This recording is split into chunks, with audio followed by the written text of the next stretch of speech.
In this conversation with Rebecca Mix, we talk about her latest novel, I Killed the King. If they weren't trapped in a ballroom and being framed for murder and also running from a murderer, they'd probably never interact in real life. We talk about weather. I'm used to big snowstorms that roll in. The Great Lakes make them so much worse. The pressure of deadlines. Like my characters, I need the crushing terror of time slipping away. And telling time with author clock. My poor husband, multiple times he'll be relaxing on the couch and I'm like, damn it, I read that book. We're discussing your book, I Killed the King, which you can see I have a lot of posted. Something as the editor of Author Clock and Author Forecast, now when I read, I'm really thinking about time and weather. And this book includes so many references to time and weather, and they're so wrapped up in plot that I'm really excited to speak to you about it. The way that time and weather first are both treated in this novel is that they behave as a trap in a way for the characters. So could you speak on that a little bit? Yeah, so I love when you can write a book where the environment is an antagonist almost, and all of my books tend to play with time and weather a little bit, but with I Killed the King, because it is a locked room mystery, from the beginning, we were like, okay, we need other things. We want it to feel as claustrophobic as possible. And this idea of the actual weather itself being this looming force that is getting closer and closer, and the hours ticking down. There's two parts of any cool thing in a book. Usually for me, it's the fun vibe and also the very practical, how can I use this for craft? Often in books, there will be something really cool, and the honest answer is I needed it for plot reasons, and I had to find a way to make it cool. So because they are trapped in this little room, we needed a way to show the reader the progression of stakes and panic and fear, and a clock ticking down and a storm crushing the castle is a fun way to do that. Mm-hmm. Yeah, it's really interesting because this book takes place in one location for the most part, unless we're in time, but we're in one location in one day. So much is happening, and part of that is because of how you integrated outside forces and what they mean. So for anyone who hasn't read the book, the book starts off with a storm, and even on the second page, we read that it's not even the right season for this to be happening, that it's spring and there's a snowstorm. So what led you to pick that weather condition specifically? I think, so one, I'm from Michigan. So Michigan is famous for having weather in seasons where it doesn't make sense to other people. And we often will get snow in April, sometimes May, which feels rude, but I wanted to signal to the reader that something was immediately wrong, because when you're writing, you usually are conscious of what the reader expects, and that's where you can flip things in a fun way. So I know as an author, if a reader is reading about spring, they're thinking sun, warmth, things blooming. And if immediately I'm telling you, oh, there's a snowstorm, the little warning bell in your brain is going, this is not going to end well, which is a murder mystery. So people are already primed for things to not go well, but we knew that we wanted it to be murder and magic. So that was the first little hint of yes, people are dying, but also something strange is happening here. And it's a way for the characters to also feel uneasy. Yes. Yeah. That's, I think, one of the most fun things about writing is establishing that something is strange, not just to the reader, but to the characters, because then the reader is when the character is oh, I don't know what's going on, the reader's me either, I'm stressed, but I know you're in danger. Totally. It's such a page turner. And part of the reason it's a page turner is because every so often you have these breaks and sections that you'll show. We have a countdown to dawn, which later becomes a countdown to midnight, which is super stressful because as I was reading, I even noticed, I was there's not that much left. How are we going to get all the way to dawn? And I don't want to give too many spoilers away in this conversation because it's just all the twists and turns are really exciting. But, we get 8 hours until dawn, 6 hours until dawn. And that creates stress for the reader as much as it's creating stress for this group of characters that have this impending deadline. How do you deal with impending deadlines, even if you don't have a deadline as serious as we got to sign the treaty or else war will ensue and more people will die. I am very motivated by fear. So I am like the classic, like ADHD, like in school, I was the kid that a teacher would go, you can't write this the night before and get an A. And some sick, twisted part of my brain would go, want to bet? So one of the hard things about being because all authors, even if you're like a big 5 publisher, you're self-employed. We're basically independent contractors. So everyone that works with me knows that I need a deadline. The worst thing you can do is be like, whenever's fine. I'm like, no, lie to me, make it up. So like my characters, I need the crushing terror of time slipping away to get anything done. Yeah. Oh, that makes sense. And I think that if, even for the characters, if they had like longer, like a longer deal with, they would probably not have become so close, right? Like this stress like bonds them, and there's urgency that otherwise like the plot wouldn't move along in the same way if like they could deal with it next week and go home. Yeah. We wanted King to feel kind of breathless, like this sense of like the characters don't get a break and neither do you. And I think every book serves a purpose, right? Like I've written books that aren't meant to be read in one sitting. I Killed the King is, and that doesn't mean you have to, but I think it rewards that panicked feeling of like, now that I'm further in my career, I'm very conscious of what it feels like to be near the end of the book and how you can play with that as an author, whether it's like the percentage on your Kindle or like physically holding it and realizing how that too many pages are left or not enough are left. And we wanted it to be that like, oh God, oh God, oh God, oh God, what next? Oh God, like I don't have a minute to breathe, which also makes it so that, you know, we have so many characters, we want them to bond quickly, and people do bond when they're traumatized. So we were like, we're not even going to get time to think about the fact that you've known this person for 4 hours. Too bad. You're friends now. And I also appreciated the fact that there's 6 main characters here, and you don't go through the trouble of like spending the first 100 pages giving background, giving an understanding that by the time they get together, we as the reader have a lot of insight. We are in the room with them. The lights go out and the king dies, and we don't know who did it, and we don't know really who these people are. First I was like, am I missing something? I don't know what's going on. And I was like, oh no, I'm just here also wondering like, what's the deal with this healer? Why is he so drunk? Like just viewing the characters, like we're really like placed within the story itself, and that's a really nice thing to do, especially because it is like uneasy when you're not super familiar with the characters. Like it's very unsettling, but it works for the plot of this book. It was so hard to do that. Like initially the beginning was way longer because we were learning who they were, and then it was dropping their murder mystery ball. Like we went and read a lot, and we were like, oh, they tend to just like Riley Sager will just drop you in there and be like, good luck. Or like June Her, who is another author that I love, can have a slower build, but some things she's just like, here you go, welcome to the terrible time. So I'm glad it works, because as an author you don't always know. You're just like, I hope so. No, absolutely. It's great. Reviews telling me that I failed. Yeah. I read this book. It didn't take me too long, but I had to reserve it for the times that my 1-year-old would nap, since he only naps in the car now. But luckily, he just needs to fall asleep when the car is moving, and then I can park. I just like had this in my car, and then I would like, when I started to hear him waking up, I'd be like, no, I need to finish this chapter. Let me finish it. But it was great. And I also felt like I had an hour and a half to read. So I was also stressed because I only had like a certain amount of time that I could like get the information. So I was stressed when I was reading this book, which is great.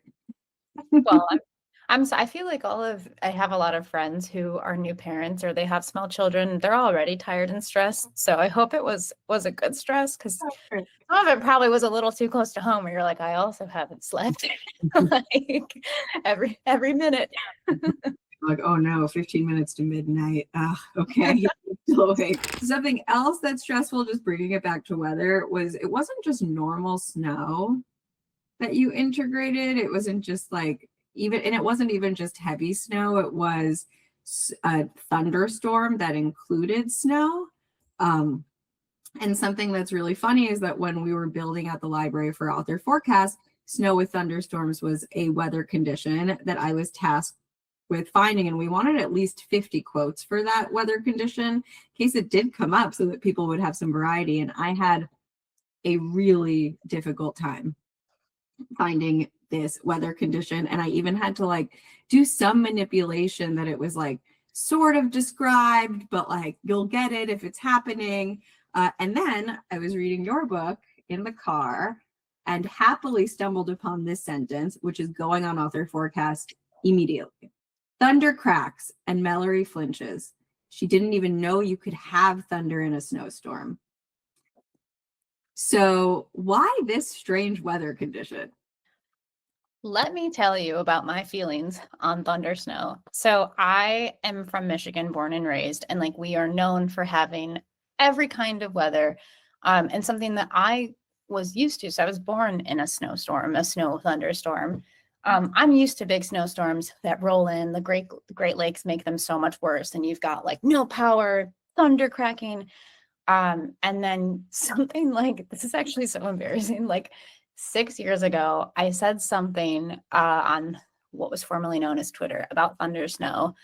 And some stranger got in an argument with me telling me that that didn't exist because you couldn't have a thunderstorm when it was snowing. And I got in like a public argument with this person, and more people were chiming in and they were like, I've had thunderstorms my whole life. I've never heard that.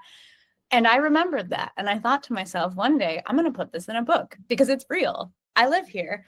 And when we were working on I Killed a King, we had multiple people like on the publishing team being like, I didn't know you could have thunder during a snowstorm. And I'm like, you can.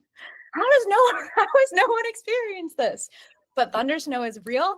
If you Google it, we get it all the time. And now it's immortalized in I Killed the King and Author Clock because I'm petty and have a long memory. 100%. I mean, I think that it also shows that you can be playful, like when you're describing weather, like you don't have to stick with weather patterns that everyone is always familiar with. And the storm that you've created here does seem magical and fantastical, even though it's a real weather condition as well. I love writing about weather. I think it's like one of the instant mood setters. It's so fun. And I don't know. I think there's a reason that like one of the most famous literary quotes is "It was a dark and stormy night." Like we know what that means and how it feels before we know anything else about the world. And I don't know, it's fun to write about. And it affects our daily lives too. Whatever is happening outside affects what's happening internally and even inside a house. I know that when we get really bad storms here, my power is bound to go out, and the system really changes the course of my experience, even if I'm safely inside. For sure. I'm sorry, I didn't ask, where are you based? I'm in New York. Oh, okay. Outside of the city. So it's not that we get storms as bad as where you are, but for some reason the grid here just, a big rush of wind and like it's tired. That's a lot of the around Metro Detroit. Like we get one storm or something, or like where I live in a city called Royal Oak, which is like our claim to fame is that we have like some of the highest tree density of any city in Michigan, which is cool. But also when we get a really windy storm, guess who loses power for 5 days in the summer because a million trees go down. And I'm like, it's hot and dark.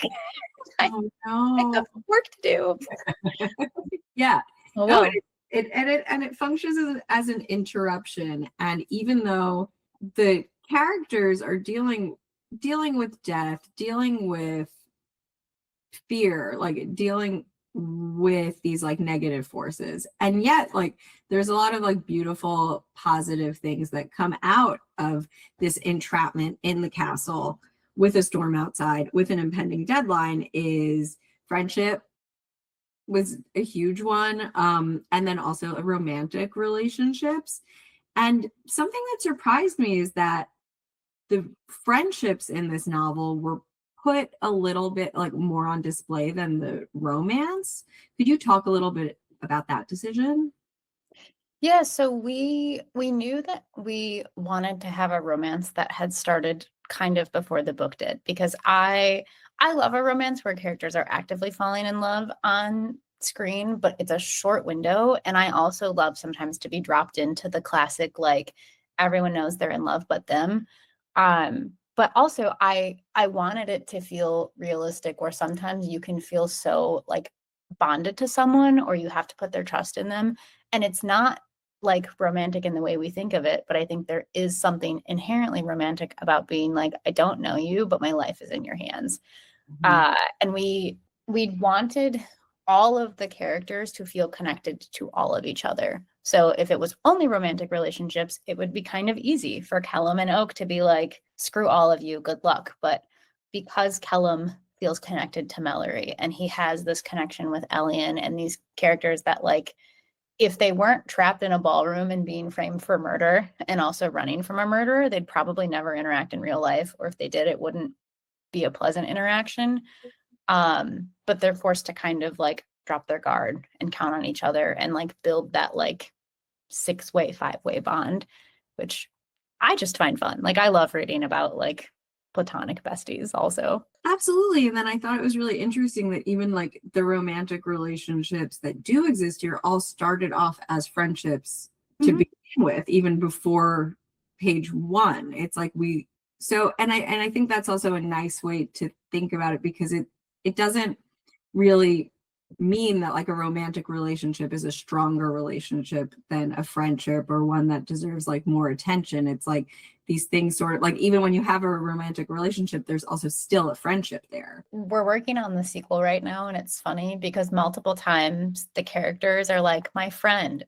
Are we friends? I actually only have known them for like a day, but I feel like they're my friend. It's that funny, like, you know, how well do you know the person you're bonded to? And also, I feel like that happens in life. Like sometimes I meet people, and from the moment I meet them, I'm like, okay, we're friends now. I don't know why, but here we go. Yeah, that's a really good point too. And that comes through here. But there are some people who like it takes years to become friends with them. And Mhm. I don't know, isn't there some kind of theory like a certain amount of hours or something that it takes to like really get to know someone? But then there's something almost magical that happens with some other people that you meet who like you don't have to like work at a friendship. You Yeah. just are. It's just like the instant click, which I think also is always only like associated with falling in love. And like so I got married in June. So it's funny you're talking about the like the romance and thinking about friendship because I was engaged and planning a wedding while writing I Killed the King. But also I have two author friends, Ayana Gray and Mary Matui, and both of them are people that like the day we met, it was like something in both of our brains were like, oh, hello, there you are, friends. Like it just, and we associate that with romance, I think, especially in fiction, but it happens with friendships all the time too, where like you joke about it and you're like, I don't know why, but the day we met, I knew you were stuck with me. Right, like friends at first sight. Hmm. Yeah. Got this too. Back to time. Yeah. Since Sorry. this is time now. Okay. Another way that time is used, other than this impending countdown, is also time as it exists in terms of like past and present. Hmm. So even though we are in the castle, chronologically like moving toward an hour, we are also going back in time on occasion. And this is where like you can weave in some backstory, but it's exciting because then we're like learning more about a character we already think we know rather than like entering with some previous knowledge. But the past is something that is also threatening. Hmm. In one example, this is also like my favorite opening sentence that you have in any of your chapters, which is chapter 5. Elian is fucked. From where he stands, Elian Evercraft has exactly 4 problems. 1, his past has come back to haunt him. And then there's more. But that Hmm. really struck me because at this moment, we don't know what his past is. And even when we get insight in this moment, it's not the full story. So can you talk about that decision a little bit to like breadcrumb Elian's past? Yeah. So again, there's always this answer where it's like really interesting and really boring because the boring part is practical of like we were writing a murder mystery.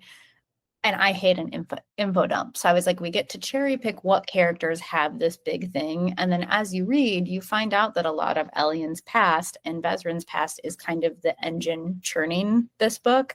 But it also, I think, is just fun to play with that. And I mean, how many stories do we have from friends and relatives where they're like, my grandpa just dropped a knowledge bomb on me about something that happened 60 years ago, or like this idea that like sometimes time doesn't feel linear and the past can come back to haunt you, and you find out that family members have been hiding things. Or I swear sometimes time moves in a circle. Like I will experience something and then 5 years later it's like in the same month that something similar happens and I'm like, what's going on?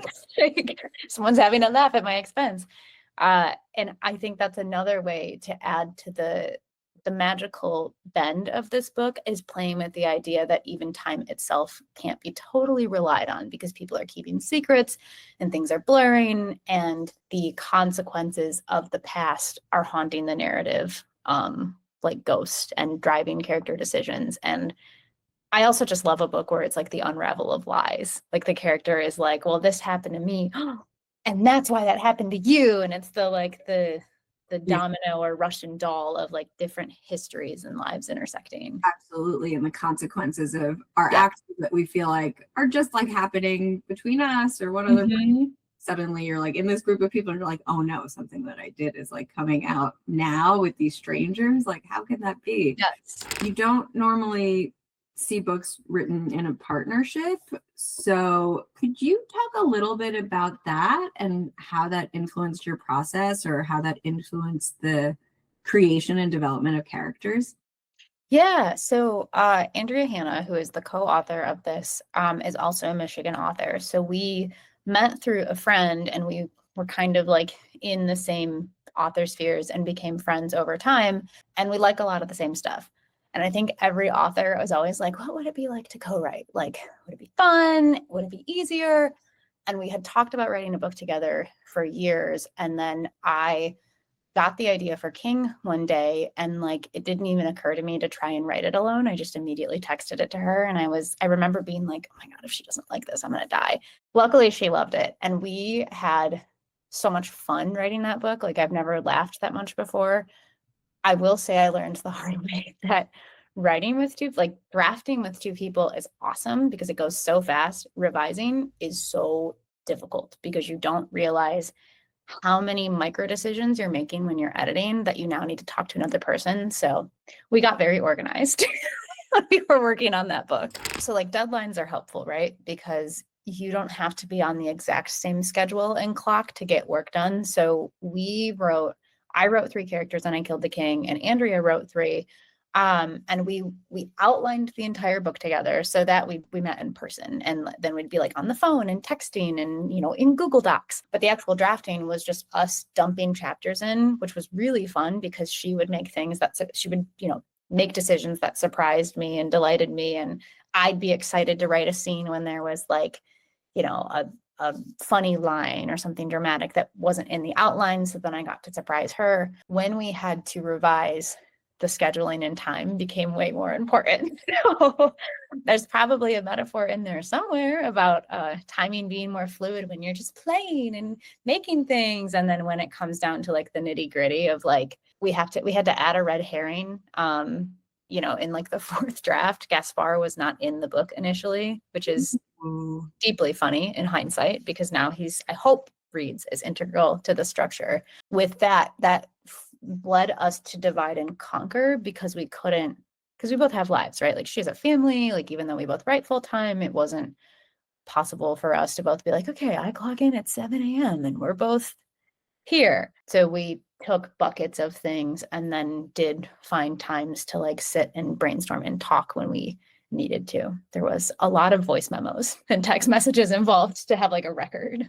Oh, definitely. And I guess like, and as like a writer just writing one book, like probably there might even be less of a schedule, like something pops up in your head and Mm-hmm. you can like sit and just write it. But if it's something that you need to double check with another person, then suddenly like time plays a little bit more of a role in like your process. Like you can't just write a whole chapter using something that hasn't been approved by the other person in some way, you know? For sure. And when you're on deadline, as is with King, like time is of the essence. So that forces you to like set some things aside or also be like, I think we need to do this. Can you talk right now and find ways to work around that? Because when you're writing just yourself, like I have a middle grade and an adult project that I've been working on, and both of those have had, you know, final hour, big changes, but it was just me. So I got to go for a walk. I actually love going for a walk when it's like raining or like snowing heavily, because I think it just turns something on in my brain. And I'll be like walking, like the other day we had a huge snowstorm in Michigan. I went for a walk, figured out something massive in the adult project, got to go home and immediately change that. You can't do that when you're co-writing. That's so interesting. The thought that like not only time of day can impact your writing process, but the weather can do that too. You're the first person who said anything about that. Really? That Mhm. surprises me because I feel like, so Ayana is someone that like she lives in Arkansas, but Michigan and Arkansas will sometimes have the same weather event or it will line up. And like, I can't tell you how many times I will text her or she'll text me and I'll be like, it's gloomy and rainy. I'm canceling my plans. I'm writing today, because it just, when it's like the icky weather outside, it feels like permission to just like nestle in. I don't know how many other authors think of snowstorms as an opportunity to go solve a problem, but I do. I'm like, getting my boots on, going for a 2-mile walk. I won't be able to feel my face when I get back. Oh, I wanted to ask you how you've been feeling now living with Author Clock now that you've had it for a few weeks. What are your thoughts? I love it. So I found Author Clock because this is gonna like make me sound like a crazy person, but like to be a writer, you need to read. And I'm constantly searching for ways to be exposed to things I wouldn't read otherwise. And like probably taking it too far, because I think most normal people are like, just go read more. I'm like, I do, but how do I read things that I wouldn't choose to read? So I was literally looking for some kind of like daily quote thing that I could find. And I was just Googling, like they make mugs you can scan. And I was like, no, that's too hard. Like I won't do it. And I found Author Clock and I was like so excited because I was like, this is perfect. I'm gonna read a bunch of things I wouldn't otherwise on accident. But I love it. And every time someone comes over, they're like, what is that? I'm like, let me tell you. I probably sound like a salesman, but I just genuinely quite like it.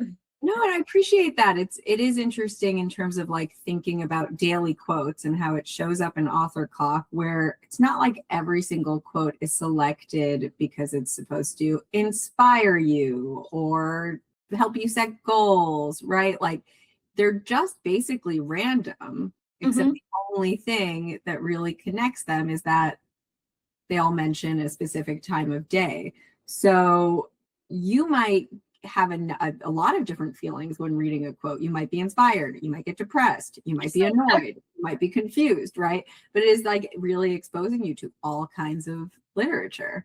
Yeah, I like it. And like a few times a book that I wanted to read pops up on there and I'm like, it's a sign. And I'll like put it on hold on Libby, or it will be a book that I've read. And then I'm annoying everyone, like taking a picture of it and sending the quote will just be like, it was 12:05. She had to leave soon. And I've sent it to like 3 people. I'm like, we read this for book club. Do you remember? It's on my clock. That. And then also like if pulling quotes from I Killed the King, the quotes that I'm pulling might not necessarily be the quotes that are like blurbed in a write-up about it. And those quotes that are then on author forecast might actually be the quotes that like get someone to read your book. Like Yeah. snow with thunderstorms, what? Yeah. And they'll read it instead of like, what, like a great quote that like really says something about a character that like is showcasing like the plot altogether. These are just like small moments that are really revealing, and it's super fun to work with them. I love it. I feel like once in a while you will like want something to exist and you do Googling and you're like, someone made it. And that was the reaction I had. So thank you to whoever brainstormed the Author Clock, and I want the weather one so bad. I'm like, this was made for me specifically. Yeah, no, I think now that I've spoken to you, I think you're right. I think it was. That's awesome. So yeah, thank you so much. Thanks. Bye.